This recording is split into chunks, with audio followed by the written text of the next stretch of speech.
Bati ko ng Happy Father's Day yung ating mga amahan ng tahanan na talaga nagsisikap, nagtatrabaho, naghahanap ng magandang trabaho para mabigyan ng magandang kinabukasan ang kanilang mga anak at mapagpatuloy ang kanilang pag-aaral at higit sa lahat at yung pangailangan sa hapagkainan.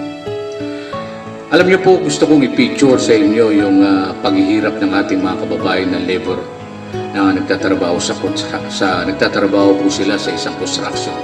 Kung gaano kahirap po ang construction natin mga kababayan. Ang puhunan po nila dyan ay lakas ng pangangatawan. Trabaho po nila ay makayanan po nila. Sa sikat ng araw, umuulan, lugod pawis ang nagiging puhunan para magbigay lang ng magandang kinabukasan sa kanilang mga anak. Dangan nga lang ating mga kababayan ay may mga kontraktor na talagang minsan ay talagang mababa ang pasahod po nila at minsan nabibitin pa yung kanilang sahod. Alam niyo kung gaano kahirap po ang nagtatrabaho sa isang construction, lalong-lalo na po ngayon ay mainit.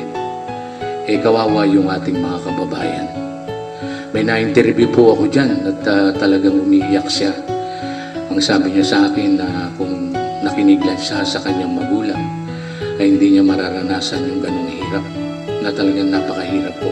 Talagang tinitiis nila na magkaroon lang po sila ng pera para sa pangsuporta sa pangailangan at doon sa pag-aaral ng kanilang mga anak. Nakita niyo po yung gano'ng kahirap yung trabaho po nila ating mga kababayan.